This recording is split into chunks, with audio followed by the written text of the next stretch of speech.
I'm gonna be a front end. Like, was it okay? So I started out with front end, but I just knew that, of course, like it's not like you stay where you started now. It's like I become a full stack developer or something. I don't know.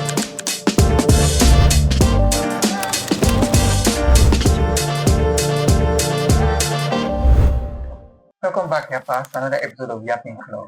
It's so nice to have you all here once again. Thank you for joining us on this episode. Today I'm joined by a very beautiful woman, someone that is a friend of the house. Would you like to introduce yourself, Sharon? Of course. Hi, everyone. My name is Sharon, and I'm a beautiful woman, like you already said. There's so much you can possibly know about me, but I'll just say that all day, every day, I'm a child of God, a son of God. And Hallelujah. professionally, I write, and I'm currently building my career in people operations. I'm also a creative. Yeah. Very, very interesting. Thank you. All right, so how was your week, Sharon? Tell us about your week. How was it? Do I have a word to describe my week? I'm going to try. Somewhere in between stressful and exciting too. I think exciting because like the stressful part, I don't have to explain. Okay. we know, like literally, we're in Puta. So yeah, it's like comes with it. But the exciting part is because of a few things that I did this week that is like new. Okay, so one of them is literally that I'm in a new year of my life as well. Like my birthday was yesterday. Oh, happy birthday. Thank you. So I think, yeah, I did a couple of new things this week. Aside being a new person, new, how do I put it now? Aside being in a new year for the first time, you get my point. I'm trying not to say my age. I think I said aside being a 20-something for the first time. But like, don't mean it. Please, let's say we get into that. But yeah, so I did other exciting things. One of them being that when I introduced myself earlier, I said I'm bringing my current people operations, right? I think it's just has been nice and awesome that one way or the other, God put it in my path to start working on recruitment projects. So sometime at the end of the year, actually, I started helping or working here with an organization a non-profit organization, right? To hire or handle the hiring process of our founding team. So this week, so I actually started the interview process already since last week for a couple of the applicants that we got. But this week was a bit different because I didn't even interview so many. In fact, I had to push back or reschedule a lot of them because of how hectic my week was. But the few, talents that I spoke to, it was quite exciting to talk to them. I've had a really good time talking to them first about Lumina Initiative. Let me just put it out there, literally. Profit organization I'm talking about is Lumina Initiative. I'm not be able to go into the details, but that's just what it is. So I just really like the fact that I've been doing new stuff in that way. And what else?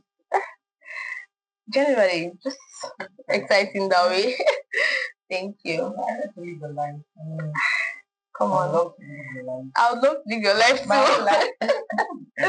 don't think so. What do you mean? You're doing the coolest thing in the world.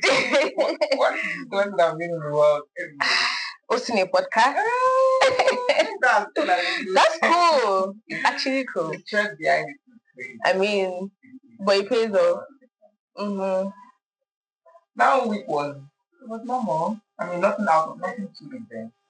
I heard that tomorrow is Valentine. You heard? I heard. Okay. Good. That's good for you. Yeah, Valentine. Why are you asking me that? I have plans for you. Oh, okay. Tell me about it first. I can decide if I have plans or not. But do I look like I have plans? I don't even know what that question means. Like, am I supposed to? Do they look for it? I think there is. You think there is? Yes. Ask I mean, I don't know for you single people, but Okay. oh my Yeah. god. Fine. Tell me about shading myself. Fine. Yeah, you're funny. Obviously, what's the word? I've been joking. Okay. Yeah, I've been teasing you. No, I don't have. I do have plans, but not the plans you think. No, I don't have plans. Anybody's like reaching out. Right. I'm very much interested in Valentine's. Okay. So I believe that it's for everybody, not just of course. not Not just for the relationship. yeah. You treat yourself. Mm-hmm. Treat yourself how? Do something nice, something romantic to yourself. I recommend. That's romantic enough. Fun. So just do that to man. Hating on people in relationship. I recommend that. I support. Okay, let's try it. Anyway, let's get into why I'm here. Why am I here? Why am I here? Okay. So can you tell us about what you do as a people's operation? Is it people's operationist or Okay. I'm sorry, I'm just like I'm trying to wrap my head around what you do. It's Like fine. I'm going to make it clear. Okay. Very clear. Okay. Right. So initially you had mentioned career storytelling. Yes. So okay, let me just not confuse you any further. Okay. Career storytelling or being a career storyteller is what I call what I currently do. Right? Yes. But I am building a career in people operations. By that, I'm saying that I am building a career in what you call HR. Okay. Yes. Do you get it? Yes. So, but I mean, I discovered that the scope of people operations is not as, I mean, it's under HR and it's more specific to what I'm quite passionate about. So for me, it's not just general human resources and all that.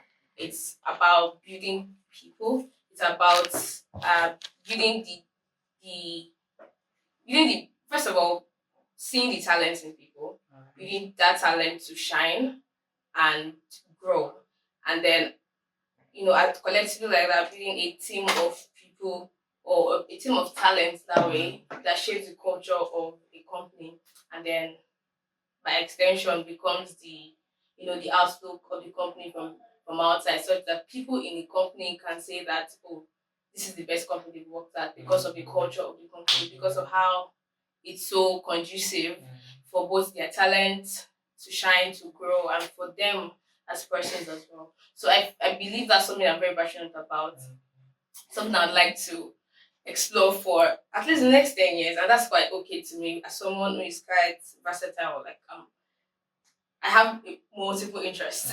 So, yeah, I see myself doing that long term. And that's why I say I'm doing a career in people operations. Yes, but what I currently do as to make money is I've been doing it for a while actually, since 2022. And that was actually what brought me to this point of realizing that, oh, I want to be a career in people operations. So it is very related, very connected. So career storytelling, I was explaining what it means. It's like it's just literal career storytelling, telling your career stories in the way that sell you, that sell your value, like saying your marketing, right? So in this case, you are the product, and your market or your audience is the company you want to work for, work at, whatever.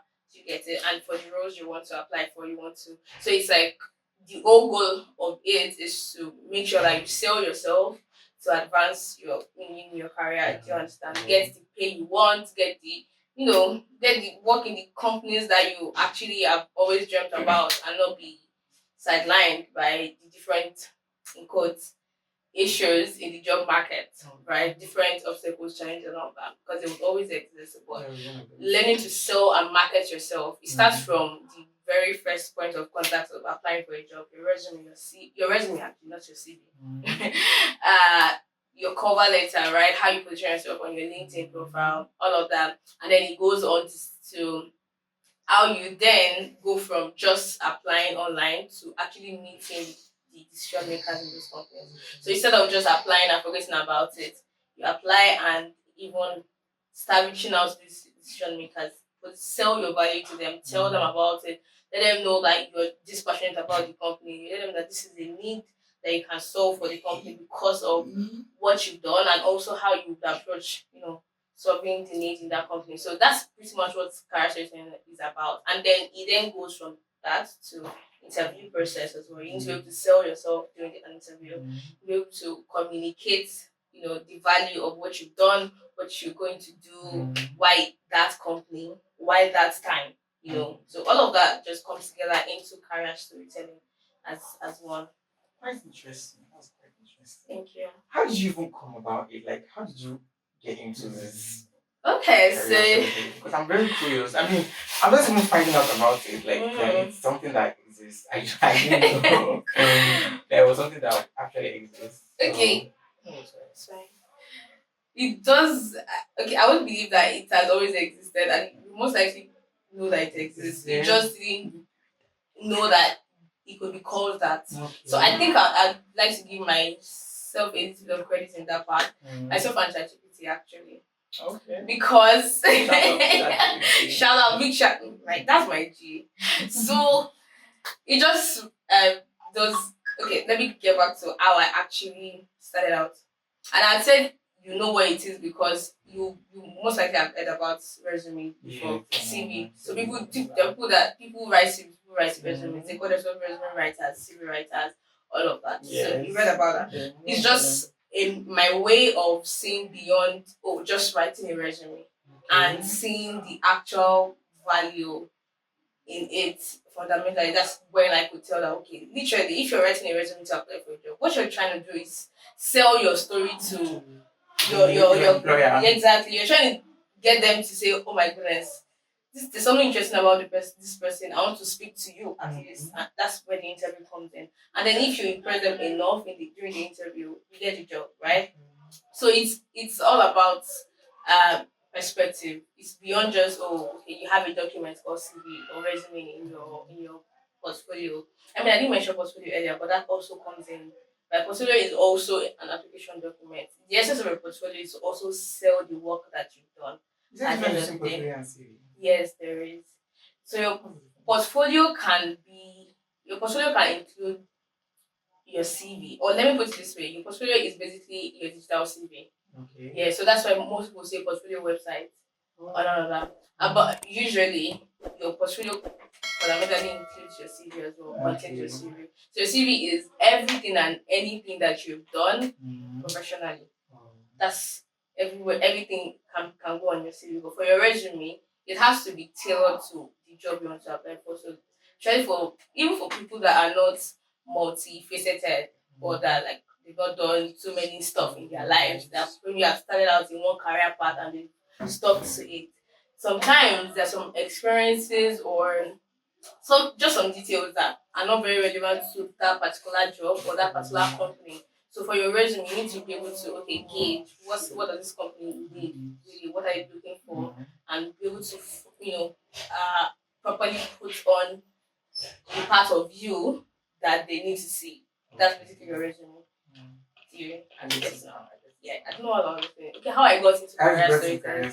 Okay, just let me backtrack a bit. I started writing resumes in 2022. Right? It was just a skill I picked up because I was in a business model that needed me to actually start freelancing. Prior to that, I was already coding. I was really, really. I saw myself in Google already. So at that time, I'm gonna be a front end. So I started out with front end, but I just knew that. Of course, it's not like you stay where you started now. I become a full stack developer or something. I feel like I might eventually still be, but in fact, I actually see myself. No, but I see myself working in Google, not as a developer anymore, but a people operations, specialist. Thank you. Just so that you know someone in Google. Girl, sharp. Have it in mind. I'm well connected. You are my darling.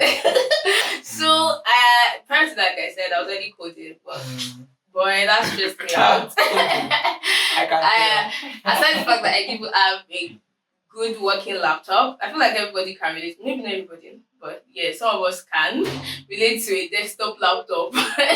Yeah, I can't. My own laptop is working. Lucky you. Lucky me. So, I mean, all of that happened. I was also self-learning, so that added to the frustration. I really wanted to start making money because I mean, not really at the time, not really because I needed the money. Like I just finished secondary school anyway, but I just that I want to just make money, right? So I was trying to think of how to take what I was learning into the whole making money space, and I was at that time I was being terribly frustrated by what I was in. By the way, I was actually making money in other ways, right? I had a Saint brand at the time. I was also It was teaching December. a Saint brand. I sell perfume oils, perfume oil brand. I also did a couple of so I was teaching as well, right? I think as a Nigerian, Yeah. the rite of passage is to teach in this school. After you have finished. Not really. Except if you're a Nepo baby.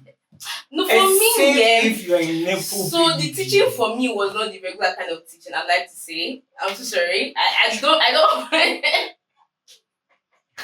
Well, you guys are cracking me up. But I believe what you said. Like that's true. That's true. Very much true. But for me, it was I did it more out of passion. So passion. Yeah, I was actually teaching French particularly. Yeah, I was teaching French. I mean French language. Particularly just I can try. Don't ask me to. Do not ask me to. Don't put me on the spot. I think I am obligated to ask. No. No, do not please. That's when I won't be able to speak it properly with the wrong accent. Okay. Don't worry. If it flows, it flows. Alright, so I mean I'm still quite passionate about French anyway, but after secondary school I did French for a bit of time in secondary school and then I wrote it in YY. Yeah. So when you're one of the rare species that are actually good French.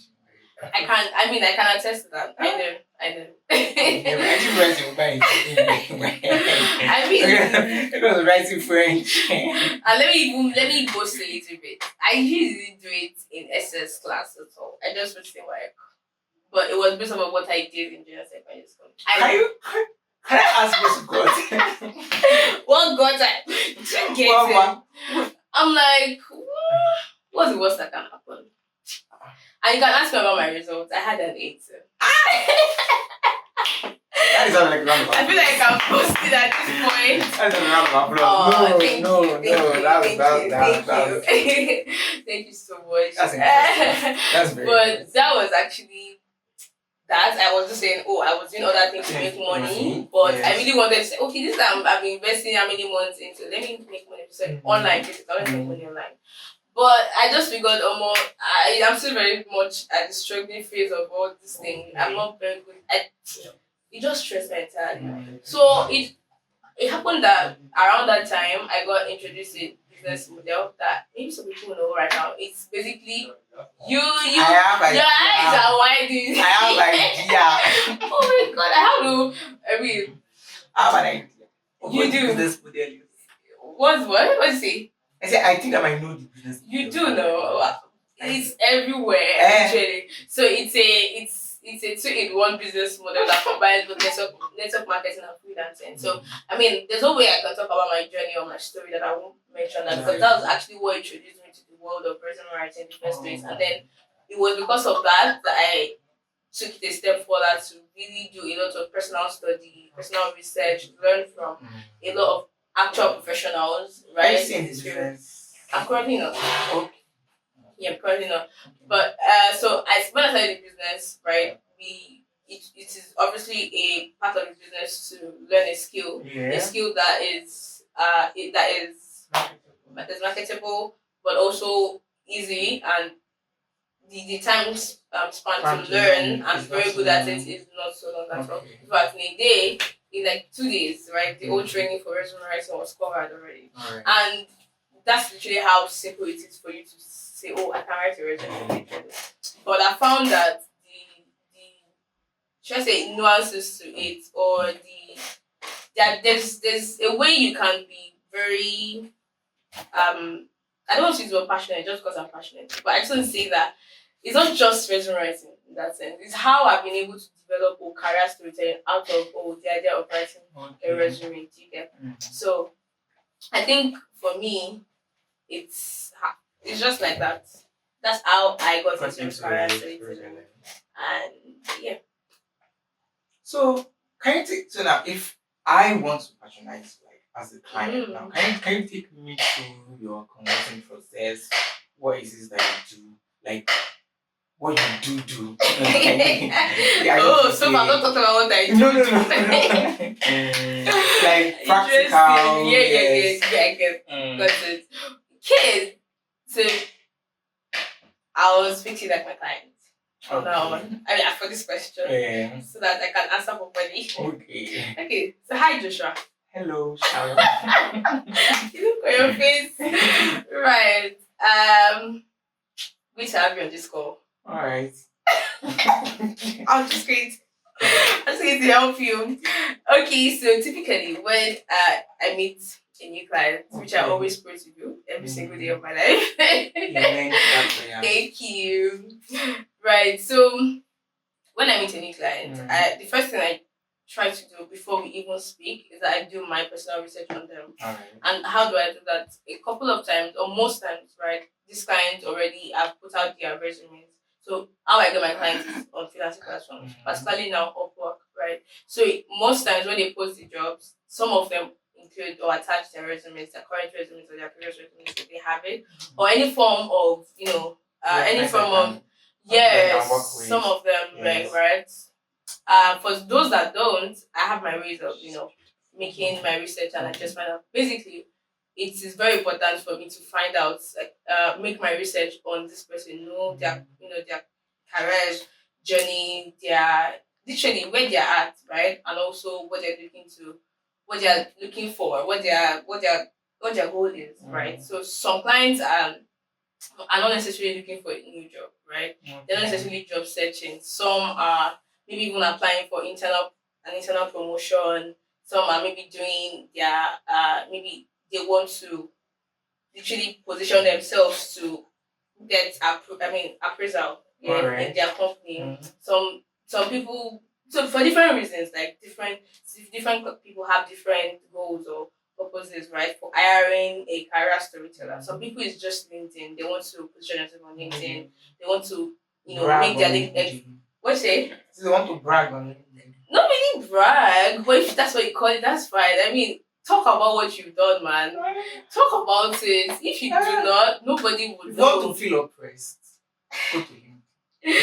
Well, I get that feeling. Yes. I actually do get. I feel like that sometimes. But let me just let you know that that's how it is. I mean, there's a place of talking about what you do and still being, authentic, still being honest about the fact that you're human and you literally, it's not every time you're up, but you're always, doing. Sometimes you're literally just, you just want to be as a human being there. So that's true. So typically, like I said, I make my research, understand, right, their goals, their current needs, also personality. I think it's also one very important part for me is personality, understanding their type of person. It's like some clients are not. So I'm saying this from the point of view of someone who has worked with different nationalities, right? Different from different countries. So especially whites, right, and also Indians. You can't compare a white person's personality to an Indian.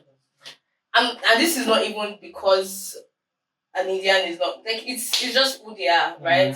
So it's just the way I'm different from you, right? So I just like that personal touch as well. Even when I reach out some of the time, I make sure that whatever I'm saying is typically to who they are, right? So after that, we book a call, we get on the call. First thing I ask is, as much as I already I've done the background check, I still ask you this question because I want you to come from you. I need you to speak about your needs. I need to also speak about your goals. So I ask questions from now the questions are not just now random questions like what are your needs, but the questions are coming from I see that you have been in social industry for so years. You've worked in this, worked in that. You've probably done this and that in the past. What are you looking towards? Like, what do you get? So those questions are based off of the context of I know a bit about them already. Tell me more. That's how it is. So you talk about their needs, their goals. They're looking to land so role in this kind of company. This is their, and all of that. So some clients normally go into all the details, but they just say their goals and all of that. And then when I need to find out more, like okay, maybe the client just mentions their role, the role they are looking to land. I ask them what's the salary range you're looking for, right? Because that's also very important, right? So we can tailor whatever we're doing. So all of those questions, you get it. Then after that is done, we now get to right. This is then I come in to describe the process to them. Okay, after this consultation call, what we do next is that I take all of this into my laboratory. That just gives writing laboratory. Okay. That just crossed my mind to say I don't know, I've never called it laboratory before. But it sounds funny.